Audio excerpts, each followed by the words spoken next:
The biggest religion in the world is not even a religion.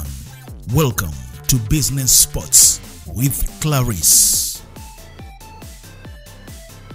Ibihe byiza kuri mwese mukomeje kurikira Contact TV. Nagarutse ndi Clarisse Uwimana, gusa kuri iyi nshuro ngarutse mu kiganiro tuzajya tubanamo iminsi myinshi, nizere ko kandi zajya kigikomeza kugenda kibaryohera. Iki kitwa Business Sports More Than a Game.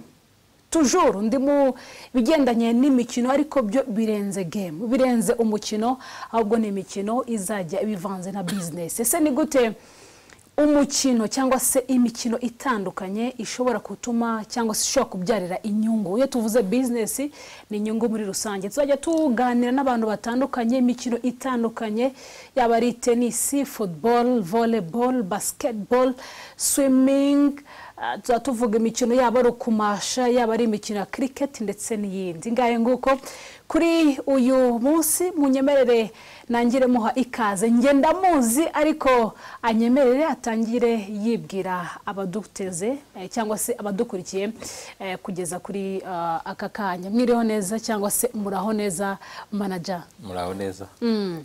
Nge ndabazi ariko amashaka wate se ni manager avuye hehe? Ni manager witwa nde? Nitwa Bugingo Eric, nkaba nkorera mu kigo cya Rwanda Energy Group. Cyane cyane nkaba ndi team manager w'ikipe ya REG ya basket. Hanyuma ubwo wamaze kubyumva neza ko ariyo ekipe tujye kuba tuganira kuri uyu munsi. Yego ni basketball, ariko kuri uyu munsi tujye kwibanda kuri ekipe ya Rwanda Energy Group cyangwa se REG Basketball Club. Gushinga ino ekipe manager, ni ekipe twavuga yuko imaze igihe kingana gute? Sinibuka neza ariko nibuka ko icyo gihe ni umuhango wabereye mu nzu ya ministeri, babaha ikaze nk'abanyamuryango bashya ba federation cyangwa se ba federation yego y'umukino wa basketball mu Rwanda. Ni ekipe yashinzwe ryari? Ikipe ya REG ya basket ni ikipe yashinzwe mu kwezi kwa 10 mu mwaka wa 2016. Ishingwa n'ikigo gishinzwe ingufu aricyo Rwanda Energy Group. Ni ekipe ubwo birumvikana 2016 na 19 imyaka igera kuri 3.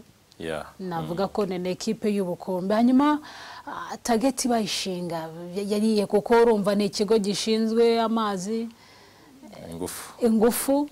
Ariko kugeza kuri ngubu kuki mwatekereje basketball? Mu ntangiriro ikipe ya REG yarebye yuko twatangirana n'imikino y'intoki. Nibwo twatangiye gushinga ikipe ya REG basket. Ndetse dutangirana na ikipe ya REG ya volleyball. Ariko bitavuze ko no mu myaka yindi iri imbere nibigenda neza mu bushobozi bwa REG tuzazana n'izindi ekipe mu zindi discipline. Mu myaka 3 ekipe ya REG Basketball Club imaze ishinzwe, team manager mwakwishimira iki navuga ko mwagezeho? Icyo twishimira muri REG muri rusange nuko icyo twita objective yacu tushinga ari ama ekipe, twavuga ko cyagezweho. Icyambere cyari kurushaho kumenyekanisha REG n'ibikorwa byayo, kubera yuko REG cyari ikigo nacyo kivutse vuba, kije gusimbura icyahoze ari Ewasa. Ariko ugasanga abantu ntabwo bumva REG cyari cyo n'ibikorwa byayo. Nuko rero inama y'ubutegetsi ifatanyije na management yose ya REG iravuga iti reka dushinga ama ekipe dushobora kunyuzamo kumenyekanisha muri rusange ikigo cya REG. Nuko rero kubw'umwihariko navuga hano REG basket yashinzwe. Turi muri Business Sports More Than a Game. Hari akantu uvuze gahita bisa nkaho ari business, kuko nuvuga mwaratekereje muti nimba bavuyeho Ewasa noneho haje REG, turashaka ukuntu izina ryatari boostinga. Mwateganyaga iki kugira ngo abantu bamenye gusa cyangwa no kugira ngo abantu bayigane? Kuyigana bien sûr barazana income, hari kiri bwinjire mu kigo cya REG. Nibyo. ntabwo ari ukumenyekanisha rege gusa ibikorwa byayo, ariko nabwo twatekerezaga nuko twabona indi business nabwo ikipe yavanamo, ikigo cyavanamo umusaruro. Yego. Nabwo turavuga n'ubundi twebwe ibikorwa byacu byose ahanini ni ubucuruzi, amashanyarazi, ariko nanone se kuki no muri sport itagira ibyo tugeraho? Kandi nkeka yuko kugeza ubu hari icyo tubona bitanga umusaruro ku kigo cya rege muri rusange. Yes, reka tujye noneho in terms of money. Equipe ya Rwanda Energy Group Basketball Club iratangira, mwatangije budget ingana gute? Dutangiza equipe ngira ngo ni budget twari twarashyize muri rusange mu bya siporo, ariko turavuga tuti reka amafaranga yagendaga ku cyo twita nka marketing, mu kumenyekanisha ibigo binyuze mu bindi twakwita branding na awareness yindi, ariko turavuga dushobora kugabanyaho tukagira uburyo twashinga ama equipe yatuma na rege imenyekana. Ngira ngo rero dutangira, ntabwo twatangiranye budget iri hejuru, kuko twashaka kureba icyo byatanga. Navuga ko twatangiranye budget igera kuri miliyoni nka 60.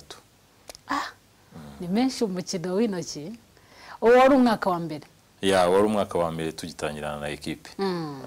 Hanyuma kugeza kuri uyu mwaka wa gatatu, ni equipe navuga yuko mwamaze no gusohokera u Rwanda mu mikino nyafurika yaberaga mu gihugu cya Misiri. Harya hari mu kwezi kwa kangahe manager? Hari mu kwezi kwa kabiri umwaka ushize, nibwo twamaze icyumweru turi mu marushanwa yitwa Afro Basketball League. Na ama equipe yabaye ya mbere yitwaye neza muri zone za Afrika zitandukanye cyane, mu bihugu byazo bikagenda bihagarariye ibihugu navuga ko bakina mizo ligue zabo. Hanyuma navuga yuko nibwo nyeka ku giti cyanjye ko intego ibisa nkagiye kuba mama, kuko gukina ku rwego ruri local ukajya ku rwego ruri international, gukina nk'ama equipe nka za Zamalek, Al Hilal, na equipe akomeye cyane muri ama equipe yakomeye amenyekanye mu turere twa Afrika bitandukanye. Nk'iyo musohotse cyangwa se mwasohotse, ngira ngo bwari no bwa mbere, kuko equipe yari maze imyaka 3 muhita musohoka kuri uwo mwaka wanyu wa gatatu, nimba nibeshye. Bivuze iki? Kuko twatangiye turi kuvuga ku cyitwa business, sports more than a game. Nuvuga ngo twe ni sport, ariko business ishobora kurenga noneho ibyishimo, ishobora kurenga loisir igatanga resultat. Wabitubwiye bisobanuye neza uti twatekereje kureba ukuntu ese nimba dufite ama departement ashinzwe kumenyekanisha ibikorwa, ni gute tutakura muri iyo departement tugakora amafaranga make no tukayacisha muri sport. Noneho reg iba ibrandinzwe muri mikino mpuzamahanga, izina rigiye gutanga business, izina rigiye gutanga umusaruro. Nk'ikigo mu bifata gute, cyangwa se hari ukuntu mwicara mukavuga muti wow? Nibyo ko urebye nk'ayo marushanwa twarimo mu gihugu cya Egypt, mu mujyi wa Cairo, na marushanwa akomeye, ni navuga ko ari nka NBA Africa League ya basket, kuko ahuza ama equipe yitwaye neza muri buri zone.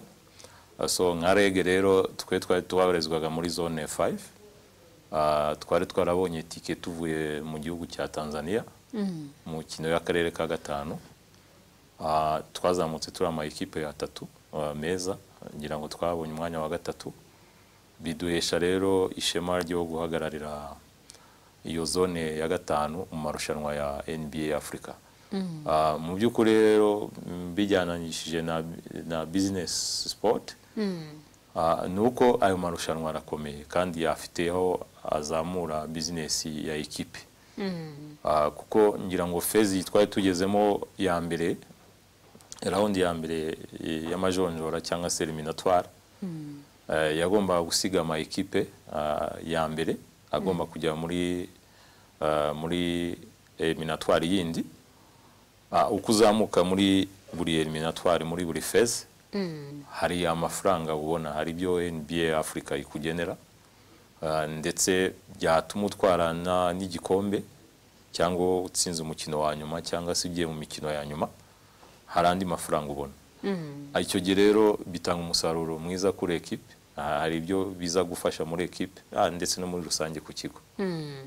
Ariko manager buriya turebye hari ikintu mwinjiza kuko ubu turivuga kuri business igendanye na sport, urashoye muri sport hari ikintu mwinjiza kuko wenda nk'izo miliyoni mwatangiye musohora miliyoni 60 tubwiye umwaka wa mbere mushinga equipe ya Reg ya basketball, hari ikintu kinjira mu kigo mubona cyangwa se ya in terms of kumenyekanisha ibikorwa byanyu bavuga muti wenda twe nk'abanyarwanda turishimira yuko hari abanyarwanda batari bazi ibyo by'ingufu ariko babimenye mu byaro? Icyambere navuga nuko icyambere kirinjira cyarinjiye cyari kumenyekanisha ikigo nka Reg. Hari amafaranga menshi yagendaga anyuze muri branding, muri marketing. Icyo navuga nuko twayagabanyije tubinyujije muri sport. Nayo navuga ko ni inyungu, iyo ni inyungu twinjize ikomeye. Icya kabiri nuko ntago biratanga umusaruro ubu ngubu ko wenda nibwo ikipe navuga imaze igihe gito ishinzwe, ariko mbigereranyije mu cyo twita twe business muri economy, icyo twita long run. Nuko harimo business izaza. Nago urugero, abakinyi dufite bose bafite contract. Niba umukinyi rero ashoboye gukomeza guperforminga neza, akaba hari ikipe imwifuza, twe tuba tubifite mu masezerano, hari amafaranga ashobora kwinjira mu kigo binyuze kugurisha wa mukinyi. Urakoze hasi unyibutse buye. Ubu tuvugana Ferwafa, Federation y'umukino wa basketball mu Rwanda, bafite umuterankunga ari we Beka. Iyo umuterankunga nkuri yaje club hari ikintu mugenerwa kuko ubu tuvugana abantu bari kombona bari gutekereza bati bura Clarisse ari kuvuga kuri sport resulta hoya, ubu ndi kuvuga icyitwa business sports.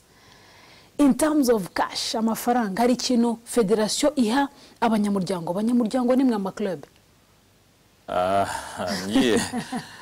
Ngiye ku muterankunga Beka utera inkunga imikino ya basket. Icyo navuga nuko ari n'amasezerano Beka yagiranye na Federation ya Ferwafa basket. Icyo rero nk'aba membre ba Federation babona hari amafaranga make yabagenerwa, ntabwo navuga ngo ni menshi ngo yatunga equipe, ariko arahari ayo bagena buri mwaka. Andi navuga ko ikipe ibona ni igihe yagiye mu yatwaye igikombe, ngira ngo hari miliyoni zigira niba hafi kuri 2 batanga. Ubushize yari imwe management interview uti ntago bibaho, yari imwe ubushize mu myaka ingahitamo. Yari miliyoni imwe, turizera ko noneho babonye umuterankunga nka Beka, ni banke ikomeye mu Rwanda, turizera ko ibihembo bizazamuka. Ariko icyagaragaraga nuko ibihembo biracyari hasi kugeza kuri ubu. Mu kanya gato ukomoje kubigendanye n'abakinnyi.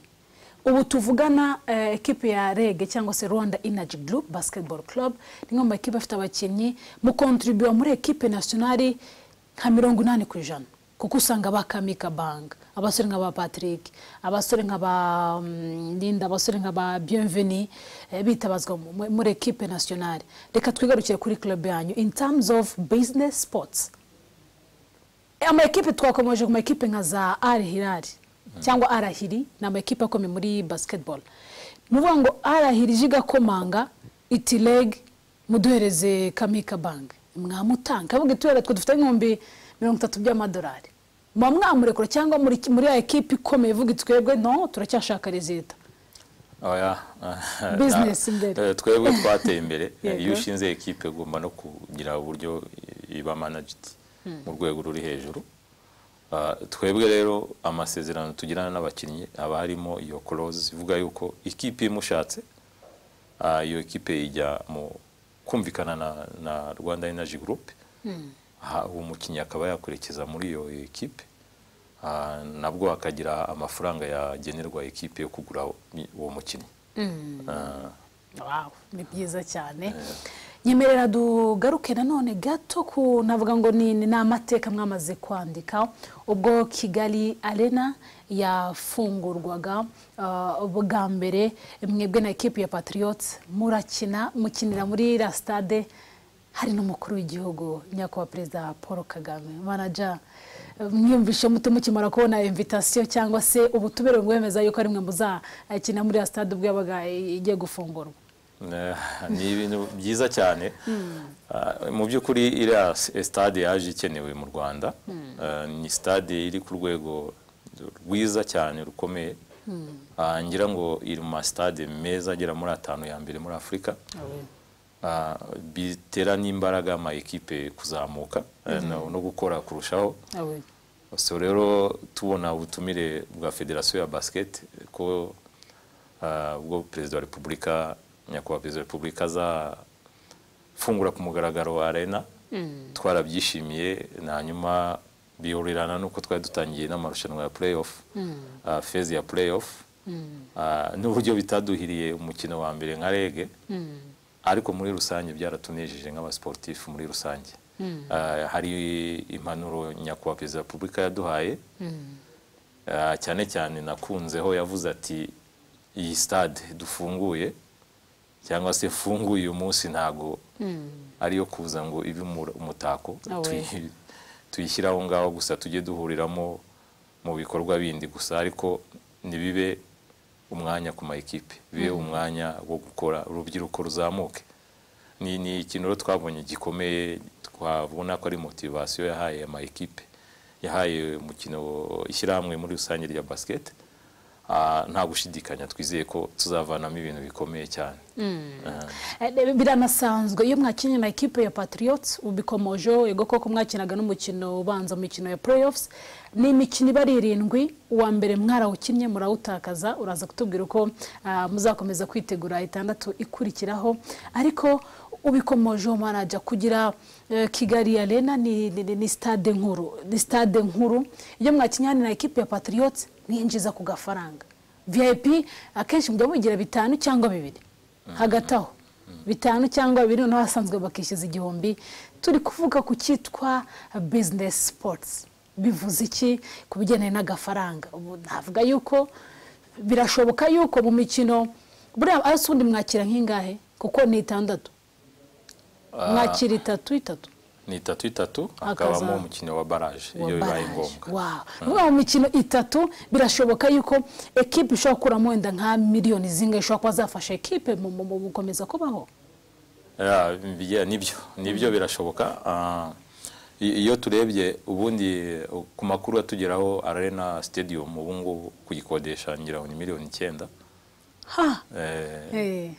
ariko nka equipe yakiriye wenda dushobora kuzabiganiraho na Federation ya Basket yego nka equipe yakiriye dushobora kuba twavuga tuti twebwe reka twishyure izo miliyoni 9 hanyuma twibyarizemo umusaruro twebwe tugire andi mafaranga dushobora kungukamo tubashe gukora sensibilisation mu hirya no hino mu basportif hanyuma tugire inyungu twavanamo izamura equipe nacyo ni ikintu dutekereza yuko kizazamura ibyo navuga ubuzima bwa equipe turashaka kuzicara na Federation tukabiganiraho ya basket tukagira uburyo dushobora kuba twakwishyura twebwe hanyuma tukishyuriza ngira ngo nacyo ni ikintu cyatuma equipe mu mibereho ya buri munsi cyazamura ubuzima bwa equipe neza ariko manager turi kuvuga kuri business sport ni gute ku giti cyawe wumva umuntu ashaka kubyaza sport akabyazamo business ni ibintu bitandukanye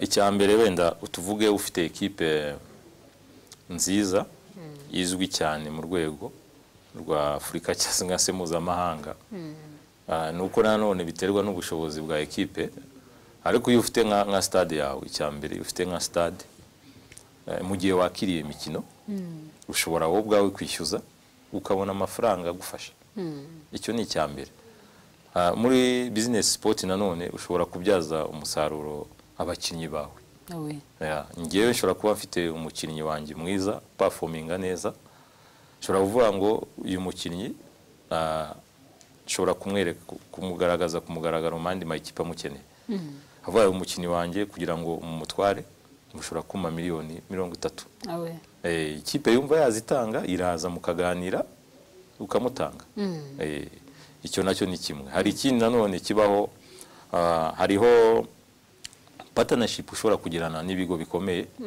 tuvuge nka turi mu gihugu cya Egypt twebwe twatangajwe no kubona nkara irifite academy nk'eshatu enye ha bikomeye mu gihugu cyabo mu gihugu cyabo. Nuvuga rero ushobora no kuba wakwicara ukaganira na Arahiri ukavuga uti mfite abana beza nifuza ko wenda mwafasha muri academy yanyu mukabarera. Abo bana bamara kuba abakinnyi beza mushobora mwembi kumvikana uburyo mwagurisha abo bakinnyi. Ushobora kuvuga ngo mwebwe muzatwara 50 natwe dutware 50. Ugasanga nk'umwana agiye gukina muri Serbia avuye muri rege ari umukinnyi mwiza warezwe ariko icyo gihe agira amafaranga nawe abona atunga umuryango ndetse na club yamureze ikaba yagira ikibona bigakomeza kubaho. Iyo ni business nayo yindi nziza. Indi business nanone nziza twebwe dufitiye experience twaboneye muri Egypt. Ngira ngo ubwo twaganiraga na management twifuzaga yuko bishobotse twazabireba natwe tukabikora nuko na club ishobora kugira ibindi bintu itekereza yashyiraho. Naguha nk'urugero nka Arahiri mimbere aho ifite stade yayo ifitemo cafeteria nini cyane. Wow. Iyo cafeteria irimo ibintu byose. Niho umukinnyi wese ashobora kugura ikintu cyo kurya cyo kunywa. Niho n'umwana bazamura wo muri academy nawe aharererwa ashobora ababyeyi be kuba bamuguriramo ibintu byo kubatunga. Icyo gihe club irimo irinjiza ndetse n'abandi bantu icyadutangaje ko abantu bavuye hanze nabo baza kwiyakiriramo. Wow. Ni cafeteria nini yakirwamo abantu bavuye hanze. Bafite management iyo cafeteria iri ku rwego rwo hejuru. Bafite director wabyo, bafite manager, bafite abakozi bari kuri top bose. Ugasanga rero barimo kwinjiza business. Ubwo twaganiraga na director wabo tugira ngo turebe natwe uburyo twabyimplementinga iwacu. Wareba ugasanga ni club ishobora kuba yinjiza nka miliyoni zigira no muri 120-160 ku mwaka. Amafaranga meza rero cyane yatunga equipe akaba yatunga n'ibindi byose byakenerwa muri club. Yego. Ukomeje kuri icyo kintu bise binyibutsa mu mikino mwakiriye hagiye tubona rimwe na rimwe hari ibyo kunywa ndetse n'amabrochette rimwe n'ibirayi biriya bintu equipe yakiriye niyo amafaranga yinjiye ajya muri equipe yakiriye cyangwa barana mamara bakodesheje cyangwa na bya federation. Biriya bintu ni federation ibyo organizinga niyo itumira nka hoteli se cyangwa bar runaka. Ni hoteli kweli. I mean navuga nka bare. Bare niyo ireba iti bakumvikana na federation ati wowe uzaza ucuruze inzoga, ucuruze amafanta, ucuruze ibyo kurya like brochette kuriya. Hanyuma wenda twebwe uratwishyura amafaranga yangaye. Ushobora kuvuga bakumvikana bati twebwe wenda uzaduha forfait lamusamu ya miliyoni 1.5. Yego. None wowe wicururize. Nabyo ni kind of ya business nziza. Ariko ikigaragara nuko federation yakwiye kwegera abamambure bayo. Niba hari abandi bamambure babitekerezaho nawe ikaba yabaho umwanya. Cyane cyane igihe club yakiriye. Ahubwo bimise numva babaryamira kuko club sinzi kuntu yakiriye amafaranga ajya muri federation. Byakwiye gukosoka. Byagiye gukosoka n'ikindi cyakwiye gukosoka ni igihe club yakiriye. Ntabwo twibaza impamvu yaba ari federation yakwiye kuba yishyuza. Twakwiye kuba twishyuza twebwe nka club yakiriye. Niba ari ibikorwa runaka no kwinjira burya ni federation yinjiza. Niyo yinjiza amafaranga se mukamenya ko yinjiye ate? Ibyo ngwenda baduha raporo mu yo tugiye muri assemblée générale y'umwaka. Federation abaryamira. Uko byakwiye bundi kugenda byakwiye kuba ari uko club yakiriye yishyuza. Noneho federation ubwawe ikavuga iti hari ibikorwa runaka mugomba kwishyura. Tuvuge niba ari cleaning ya gusukura stadium. Yego. Guhemba abarubitre. Yego. N'ibindi byose bijyanye no gutegura ikibuga kavuga ati wenda muyo mwishyuza muradukuramo aya mafaranga runaka. Ibyo byakwiye kuba bisobanutse. Hanyuma ayo mafaranga mukaba mwayatanga ariko andi agasigara muri club. Byaba byiza no kuzamura ama equipe nayo akiri hasi. Kuko birafasha niba equipe ikiri hasi itarazamuka na amafaranga ishobora kubona ikaba yaguramo jezi n'urugero, ikaba yaguramo inkweto z'abakinnyi, ikaba yakwiplaningira nayo business zindi ikeneye. Ni ibintu kweri rwose mu by'ukuri byakwiye kuba biri clear. bikajya n'urudire ku buryo amakarabu yabyisangamo. ngira ngo muri volleyball ho barabitangiye, njya mbona rege iyo twakiriye muri volley turishyuza. Hari amafaranga babona. Bikwiye gusobanuka rero no mu yindi mikino. Ngira ngo football ho bigeze kure. Aho football bigeze kure. Natwe rero muri basket ni ikintu kigiye gutekerezwaho. Hanyuma manager turacyari kumwe na manager Bugingo Eric, akaba ari manager muri equipe ya Rwanda Energy Group Basketball Club. Turi kuganira ku cyitwa Business Sports More Than a Game. Hanyuma manager maze imyaka igera kuri 3 equipe iriho imeze neza stable, kuko mu myaka 3 mwatwa bikombe bingahe, mu utakaza bingahe? Ibikombe tumaze gutwara byo ni byinshi, ariko bwa mbere tugitangira umukino wa basket twatwaye igikombe cya champion. Yego. Tumaze gutwara ibikombe byo bita Heroes Tournament, irushanwa ry'umunsi w'intwari. Twatwaye ibikombe byo kwibuka abacu bazize genocide yakorewe abatutsi. Dufite ibikombe bitandukanye birimo amarushanwa yagiye organizwa na federation nka za MTN bushize. Dufite n'amarushanwa twagiyemo hanze mu gihugu cya Tanzania, twabonye umwanya mwiza nabwo ari cyo twagenewe. Hari ni National League, I mean Africa League, NBA, nayo twitariye mu gihugu cya Egypt. N'uburyo ari phase ya kabiri tutashoboye kwijyamo, ariko nabwo hari ibihembo twagenewe. Byose ni ibikombe dufite rero, ndetse duteganya ko no misiri imbere tuzabyongeraho ibindi. Muzongeraho n'ibindi. Hanyuma muri no myaka abantu batekereza bati ubwo equipe ije mwanya wa mbere cyangwa se daje na stability tuyikekaho cyangwa se dukeka kwizagira, abantu bahuye butumwa. Abantu naba butumwa ko rege iriho ni equipe yagiyeho ikunzwe n'ubuyobozi. Bibwira rero ngo iyo equipe iriho hari umuyobozi runaka uyishyigikiye, ngo iyo yagiye iragenda nayo. Ntabwo ariko bimeze muri rege. Ni ama equipe ari basket ari volley, ndetse n'andi azaza ni ama equipe twumva ko azahoraho twebwe. Kandi tubifiteho imbaraga ubuyobozi burabishyigikiye, ndetse tubishyira no mu bikorwa byacu byo guplaninga buri mwaka. Rege rero abashidikanya iriho kandi izahoraho. Mu rwego rwo gukomeza mwitegura umwaka w'imikino utaha, birumvikana munatangira n'imikino ya playoffs cyangwa se muyikomeza, muheruka kwiyubaka, muzana umutoza w'umuzungu, abantu bati iyi ni ya rege. Turi kuvuga kuri business sports, nuvuga ngo mwe muracyatekereza ukuntu business mwashyira muri siporo bikanatanga umusaruro. Muzana umuzungu, aza ni umunyamisiri.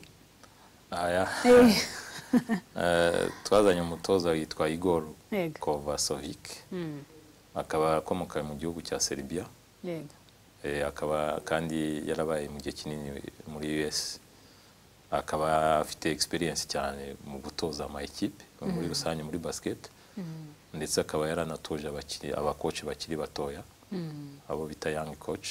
Hari ama clinique menshi yayoboye mu gihugu cya Amerika, ni wabo muri Serbia. Afite CV nziza. Impamvu rero tubijyananishije na topic yacu nuko twebwe nka rege turareba tugasanga ntago tukwiye kuguma ku gice cyo mu Rwanda gusa cyo guhatanira shampiyona. Hari urundi rwego tugomba kuzamukaho. Rero niba tugomba kuzamuka kuri uru rwego, tugomba kuba dufite umukoca mwiza ubasha kuzamura equipe akabyaza umusaruro abakinnyi beza dufite. Turi imwe muri equipe zifite abakinnyi beza, twumva rero dukeneye umuntu baha imbaraga bakazamuka.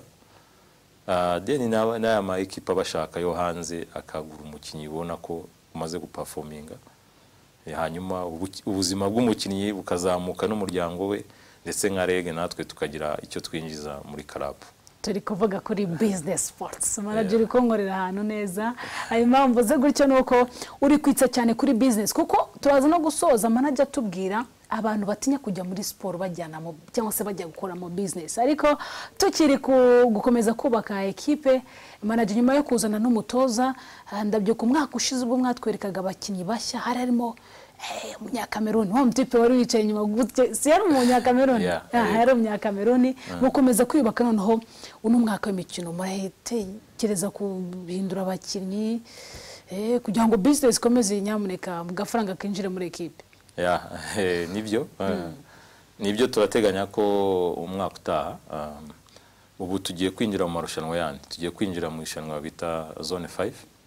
Ni nayo ni irushanwa ritegurwa na FIBA Africa, rihuza amaklabu yabaye ya mbere muri East African Regional. Ni irushanwa rikomeye, ndetse ni irushanwa rituma ama ekipe ya mbere abiri agomba kujya mu kindi cyiciro. Iryo ni rimwe. Tugiye kwinjira nanone mu yindi phase ya Africa nayo yitwa, ubu bayihinduye inyito yitwa BAR, Basketball Africa League. Nayo tugomba kuzayijyamo. Urumva rero dukeneye kuba dufite abakinnyi beza bakomeye. Nta gushidikanya rero uyu mwaka dukeneye ko playoffs zirangira, hanyuma nk'ubuyobozi bwicare burebe, dukore analyse, tureba abakinnyi batatanze umusaruro mwiza, tubaririzinge abandi ma ekipe bifuza. Nayo ni business nkuko bivuga, ama ekipe bifuza twaprochinge, tubaririzinge, bagire nabicyo bavanamo ma ekipe, natwe tujye icyo tuvanamo, hanyuma nabwo tujye mu ruhando rwo gushaka abakinnyi beza bakomeye badufasha kwitwara neza muri aya marushanwa. Ubwo mvuze ko budget mwamaze kuyipanga sinabambeshye, ihagaze ite? Yayo muzabatakazaho bien sûr. Budget wenda unyemerere ubu ngubu simite mbiguha neza. Yego. Kuko budget twakoreshaga niyo twatangiranye ni muri uyu mwaka. Ariko ubwo nitujya mu gushakisha abandi bakinnyi, dutegura nari ya marushanwa, tuzakora icyo bita revised budget. Duteganya ko mu ntangiriro y'ukwezi kwa 10 twazabikora, nabwo twazaba informinga, twazabamenyesha ibyacu, turabishyira ku mugaragaro, ntabwo tubisha. Na umugabo wo kubihamya ko mutajya muhisha ibyanyu muri rusange. Hanyuma ubwo twavuga yuko mu bugene n'imikino mpuzamahanga, tubwe muri iyo muzakina y'akarere ka 5 ndetse na ligue y'u Rwanda, niyo mwasohoye hari ikintu mwinjiza cyangwa se murateganya no, kuko niyo muvuga budget y'umwaka, yego uravuze uti biracyari ibanga, ariko wenda munatekereza muti wenda hari income, hari bizava, hari bizavana, tunyure mu mayange nk'ibyo mutekereza, kuko nk'ibyo twavugaga nge kamvuga ngo ndatunguwe, nari nzi ko equipe yakira igomba kumenya ati hinjuye tunutu, muratekereza ko mwabiganira na federation bigatangira kubaha ubwo bashakire kare, nihe mutekereza? Nibyo ahambere dutekereza kuganira na federation ku bijyanye n'imyinjirize mu kibuga igihe ikipe yakiriye. Yego. Dutekereza ko muri assemblée générale izaba mu mpera y'umwaka itegura basketball league y'umwaka utaha. Icyifuzo cyacu nka rege tuzakigeza kuri federation, babe baha uburenganzira club, ntabwo ari rege gusa n'abandi bagenzi bacu, bo kujya babishyuza ku kibuga igihe bakiriye imikino, babe bagira nawe icyo bavanamo cyatunga ama ekipe. Icyo ni kimwe. Icya kabiri, aya marushanwa tugiye kujyamo of course harimo ibihembo. Yego. Nk'iyo nakubwira iyi Basketball Africa League ni irushanwa rikomeye cyane, ngira ngo naho ama ekipe avana nako aba managers ba managinga n'ayandi ma club bavanamo abakinnyi beza bakabagurisha no muri za NBA. So rero ufite ekipe wateguye neza, ufite abakinnyi beza, uragenda hanyuma aba scout beza bakabafata.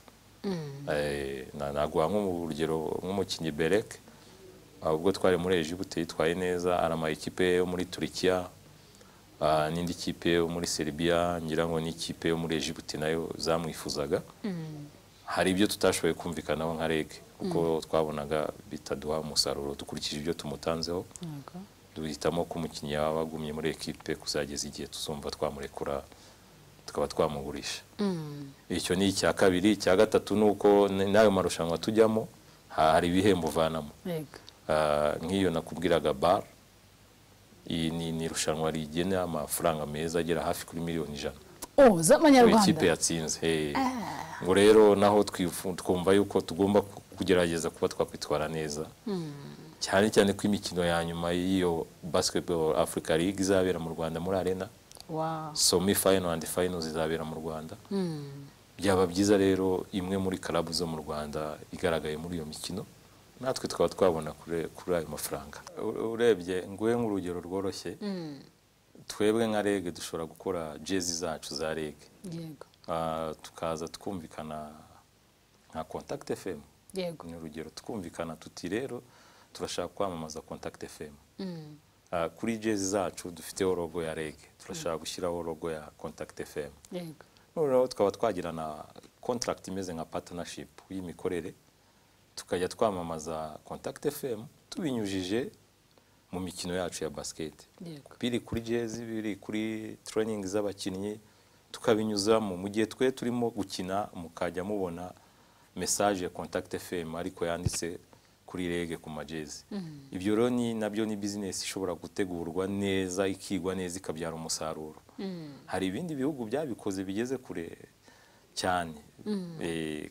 Nka Rwanda icuruza ishobora kuvuga iby'indege, ishobora kuvuga iti mwebwe nka REG tugirana amasezerano, mujye mwamamaza Rwanda, turabishyura muduhe, turabishyura miliyoni 20 cyangwa 30. Yego. Ayo ni amafaranga yinjira neza agafasha ikipe. Natwe nka REG rero tukamamaza Rwanda mu mikino, twakwinjira muri stade tukaba twambaye t-shirt zanditseho Rwanda, jezi zacu zanditseho Rwanda. Ni business yo ngiyo. Ntabwo urundi rugero turi muri Egypt, amajezi yabo aba yanditseho abaterankunga babo barenze umwe, baba bafite jezi zanditseho abaterankunga 3-4. Bigaragara yuko hari amafaranga baba binjiza menshi cyane abavuye muri abo baterankunga. Kandi nanone ugasanga mu bikorwa byabo muri stade harimo bya bikorwa bigaragara babaterankunga, abantu bari kugura ibintu biva muri mu byo babaterankunga babo.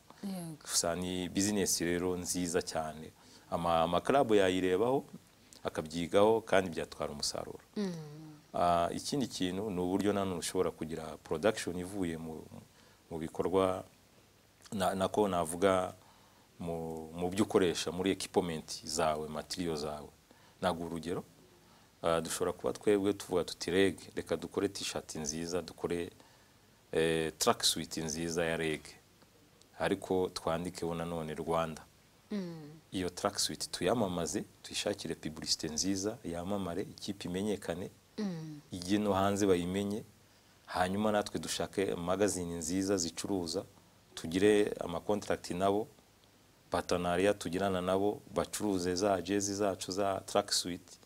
Umuntu uvuye hanze, avuye mu gihugu cya Egypt, avuye mu gihugu cya Amerika, avuye mu gihugu cya Dubai, avuga ati oh, iyi magazine ifite jezi ya REG. Yego. Ibe yayigura. Ntayigura aya mafaranga ayinjira muri REG. Urugero rukomeye turi muri Egypt, Al Ahly twagiye gusura stock yayo. Ifite track suit zirenga 20,000. Ibaze. Twaguzemo track suit kandi tutaziguze kuko zanditseho Al Ahly. Twaziguze kuko tubona ni ekipe yubatse. Turavuga tuti nanjye byaba byiza nambaye track suit yanditseho Al Ahly ndi mu Rwanda. Urumva urwego bagezeho rero. Usanga ari ibintu bakora buri gihe, bafite aba staff babishinzwe umunsi ku wundi, babihemberwa buri gihe, kuko nabo babona ko hari amafaranga binjiza cyane. Nibwo niba twinjiza amafaranga dushyireho umukozi ubishinzwe nawe ahemberwa ibyo bintu. So ibyo rero byose ni kind of za business ishobora kwinjira zigafasha club, zikatuma n'abakinnyi batera imbere. Yes, ni business, sports more than a game. Birenze imikino, kuko tuvuze imikino no kwishimisha, harimo gukora sport, none turi kwitsa cyane kuri business. Ushobora gukora sport birenze game. Kuri uyu munsi turacyari kumwe na Bugingo Eric, ngo akaba ari team manager equipe ya Rwanda Energy Group. Tukomeza kugenda tugera ku musozo, bwana team manager, nyemerera ugira ubutumwa uha abantu batinya, batumva yuko sports ishobora kujyana business, ko batinya ko ushobora kuinvestinga muri sports. Nibyo icyo navuga nuko business ya sport ni nziza. Kandi ni business navuga yoroshye kurusha izindi business tuzi. Nkuko waba ufite umukinnyi akakubera mwiza, wamutanzeho nawe ibyiza, kuki utamugurisha ngo umubyaze mu musaruro ugira amafaranga uvanamo. Atunge nawe umuryango we, yitunge ku giti cye, nawe nka club agutunge. So nashishikariza rero ibindi bigo bya leta se byigenga byaba bifite gutinya kwinjira muri iyo business, ya kufungura imiryango bakayinjiramo. Hari ibigo byinshi tuzi bikomeye, za beka zifasha federasiyo ya basket, hari ibigo tuzi nabyo bikora business zindi za RSSB, hari za Rwanda zikora business, hari Rwanda Revenue nayo ifite uko ivana umusaruro mu bindi, nayo ishobora kureba uko yakongera business nabwo inyujije muri siporo, n'ibindi bigo byinshi navuze. Ibyo rero dushyizemo twese imbaraga tukabyitabira, byakongera business muri rusange mu gihugu, akagira income zizamo, cyane cyane ko turi kugira infrastructure za siporo nziza. Tubonye arena nkuko nyakubahwa Perezida wa Repubulika yabivuze, nta kugira stade nk'iriya ngo tuyibike imiryango ifunze tutayibyaza umusaruro, natwe tugire n'icyo tumarira igihugu cyacu. Ngira ngo rero twese nidushyiramo imbaraga, abandi bakabyumva nkuko na REG twabyumvise, tuzagira icyo tuvana mu gikomeye cyane muri iyi business. Reka dusoze igira ubutumwa uhereza abakunzi b'ikipe ya REG. Abakunzi b'ikipe ya REG icyo nababwira nuko turi tayari muri iyi mikino ya playoff yindi isigaye 6. Dufite umukino wa kabiri ku itariki 30 kuwa gatanu, ndetse n'umukino wa gatatu ku itariki 31 kuwa gatandatu, ndetse no mu cyumweru kindi kitangirana n'ukwezi kwa 9 nabwo imikino izaba igikomeza. Ubutumwa rero nabaha no kuba hafi ekipe yabo bakunda, bakayishyigikira kugira ngo natwe tugire icyo tuvanamo. Ikindi nababwira yuko bisange nka REG, muri REG muri siporo nicyo tugamije guteza imbere, twese dufatanye, kandi byose nidufatanya tuzabigeraho. Yego. Reka mbashimire cyane manager. Murakoze cyane. Arakoze cyane Bugingo Eric, akaba ari team manager wa equipe ya Rwanda Energy Group. Tuzajya dukomeza kubana n'aka gasesyo twabahitiyemo, ese ni gute business wayishora cyangwa se wabyaza sport business. Ni business sports more than a game. Mwari kumwe nanjye Clarisse Uwimana. Ikiganiro muzajya mugiye kurikira hano kuri Contact TV, nako kandi abazajya bacikanwa rimwe na rimwe ndaza gusaba uburenganzira mujye mugikurikira kuri YouTube channel yanjye, ni Uwimana Clarisse. Ubwo muzajya mujyaho mu subscribing, cyangwa hanyuma muzajya mukomeza kugenda mureba ibiganiro tuzakomeza tugenda tubakorera, tureba se ni gute business sports yaba more than a game, byarenza kwishimisha. Gaye nguko mukomeze kugira ibihe byiza, kandi munongerwe na gahunda zikurikira za Contact TV. Ibihe byiza, ciao.